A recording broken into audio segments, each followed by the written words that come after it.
برہ بن عجیب رضی اللہ تعالیٰ عنہ بیان کرتے ہیں، ہم ایک جنازے میں رسول اللہ صلی اللہ علیہ وسلم کے ساتھ نکلے۔ آپ صلی اللہ علیہ وسلم ایک قبر کے پاس بیٹھ گئے اور ہم سب آپ کے چاروں طرف بیٹھ گئے۔ آپ کے ہاتھ میں ایک لکڑی تھی جس سے آپ زمین کھود رہے تھے۔ پھر آپ نے سر اٹھا کر فرمایا، ایمان والا بندہ دنیا سے رخصت ہو کر آخرت کی طرف بڑھتا ہے تو آسمان سے سفید چہرے والے فرشتے اترتے ہیں، ان کے چہرے سے چمک نکلتی ہے جیسے سورج چمکتا ہے، ان کے پاس جنت کا کفن اور جنت کی خوشبو ہوتی ہے۔ پھر فرشتے اس کی روح نکالتی ہے اور کہتے ہیں، اے پاک روح نکل اور اللہ کی رحمت اور معافی کی طرف آ۔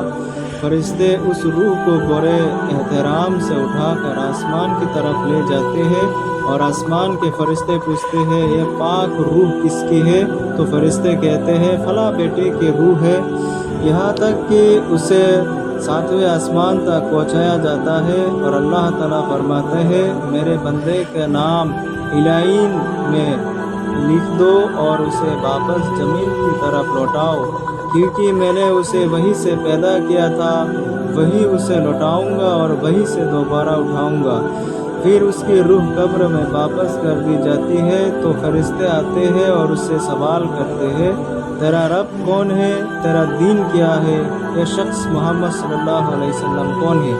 ایمان والا بندہ کہتا ہے، میرا رب اللہ ہے، میرا دین اسلام ہے اور یہ محمد صلی اللہ علیہ وسلم ہے۔ فرشتے کہتے ہیں، تو نے سچ کہا۔ پھر اس کے لیے جنت کی کھڑکی کھول دی جاتی ہے اور وہ اس کی خوشبو پاتا ہے۔ لیکن جب کوئی کافر یا منافق مرتا ہے تو فرشتے شکل میں آتا ہے، وہ اس کو روح کو کھینچتا ہے اور کہتا ہے، اے گندی روح نکل اور اللہ کے غضب اور عذاب کی طرف چل۔ پھر جب اس سے وہی سوال ہوتی ہے تو وہ کہتا ہے، ہائے مجھے کچھ پتہ نہیں، لوگ کہتے تھے، میں بھی کہتا تھا۔ پھر اس کے لیے جہنم کی کھڑکی کھول دی جاتی ہے اور وہ اس کی گرمی اور بدبو محسوس کرتا ہے۔